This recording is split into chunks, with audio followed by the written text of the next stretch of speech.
বাড়তি সম্পূরক শুল্ক প্রত্যাহারের দাবিতে দুদিন বন্দর থেকে আমদানি করা ফল খালাস ও সরবরাহ বন্ধ রাখেন আমদানিকারকেরা।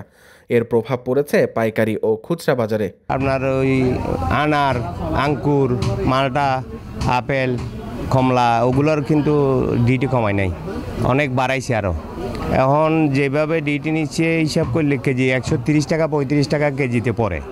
মাত্র দুদিনেই পাইকারিতে 20 কেজির প্রতি কার্টন আমদানি করা ফলের দাম বেড়েছে 100 টাকা পর্যন্ত। বাড়তি শুল্ক ও পণ্য খালাস বন্ধ রাখায় অস্থিতিশীল পরিস্থিতি ফলের বাজারে। ইনপুটের কারণে ব্যাট বাড়ার কারণে মালের দাম বাড়ছে, প্রত্যেকটা বিদেশি মালের দাম বাড়ছে। প্রত্যেক কার্টনে কমেতে আপনার 5 থেকে 700 টাকা বাড়ছে, কেজিতে 10 থেকে 15 টাকা বাড়ছে। এরপরে খেজুরের দামও বাড়ছে, সব কিছুর দাম বাড়ছে। আপনার এক সপ্তাহে যেমন আপনার মালটা কার্টন ছিল 3500, এখন আপনার 3700 টাকা চলতেছে। তারপরে আপনার আঙ্কুর, ইন্ডিয়ান আঙ্কুর যেটা, ওটাতে অতিরিক্ত দাম বাড়ছে। যেটা আপনার মনে করেন যে প্রত্যেক ক্যারেটে 500 টাকা করে বাড়ছে আজকের বাজারে।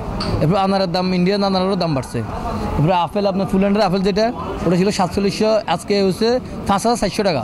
তাহলে আপনার হলো এখান থেকে 400, এখান থেকে 300, 700 টাকা বাড়ছে। প্রত্যেক কার্টনে 700 টাকা বাড়ছে। তারপর গোল্ডেন আপেল যেটা আপনার, ওটা ছিল যে আপনার 5000 টাকা, ওটা এখন হচ্ছে 7100 টাকা। ওই কার্টনে বাড়ছে যে আপনার 100 টাকা বাড়ছে কার্টনে। প্রত্যেকটা মালের দামে বাড়ছে। খেজুর আমদানিতে শুল্ক মুক্ত করেছে সরকার। শুল্ক মওকুফ ও যথেষ্ট চাহিদা থাকলেও বাজারে নেই পর্যাপ্ত খেজুর। ব্যবসায়ীরা বলছেন অল্প কিছুদিনের মধ্যেই বাজারে আসবে খেজুর। গত বছর থেকে এবার দাম কম হওয়ার সম্ভাবনা রয়েছে, এমনটাই বলছেন খুচরা পর্যায়ের ব্যবসায়ীরা।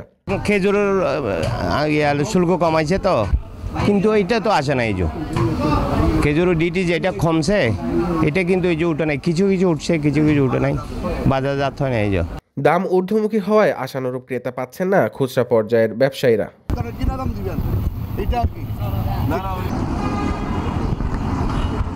ফল কাঁচামাল বলেই সংরক্ষণ করা সম্ভব হয় না। সংরক্ষণ করতে না পারায় প্রতিনিয়তই নষ্ট হচ্ছে ফল, যার কারণে লোকসান গুনছেন খুচরা পর্যায়ের ব্যবসায়ীরা। প্রতি কেজিতে ধরেন না 20 টাকা বাড়ছে। কারণ অনেক তারা জানি নেই, তারা বাড়াই দিছে, আমরা তো তারা দাম আনতে হয়, তারা যে রেট করে এই রেটে আনতে হবে, নাহলে আমরা পাইতাম না। যেখানে 1 কেজি নেয়, এখানে আধা কেজি নেয়, যেখানে এখানে 250 গ্রাম নেয়। আমাদের বেচা বিক্রি কম, বেশি কম। মানে আগে যে মনে করেন 10-15 হাজার বেচতাম, 10,000 বা 8,000 এরকম বিক্রি হয়। মানে এই ফল বরুদ দিয়ে আমাদের জীবিকা চলতো না, মানে অবস্থা ভালো না, আমরা অবস্থা বেশি খারাপ। আমাদের বাংলাদেশ বাড়বেই স্যার, কমবে না, কারণ এটা বাংলাদেশ। বাইরের গান দিলে স্যার কম লইলে কিছু। বাজারেও ফলের ক্রেতা আশানুরূপ নয়। ক্রেতার পরিসংখ্যান আগের থেকে কমে নেমেছে অর্ধেকে।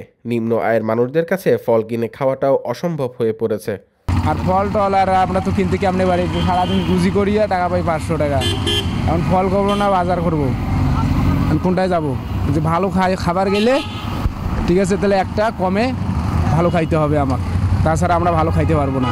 রোজায় সুস্থ থাকতে প্রতিদিন ইফতারে ফল খাওয়ার আহ্বান করে থাকেন চিকিৎসকেরা। তবে ফলের দাম ঊর্ধ্বগতি ও পর্যাপ্ত ফল বাজারে না থাকায় বিপাকে ক্রেতা ও বিক্রেতারা। রোজার ঠিক আগ মুহূর্তে বাজারে পর্যাপ্ত ফল আসবে ও দাম কমবে, এমনটাই আশা ক্রেতা ও বিক্রেতাদের।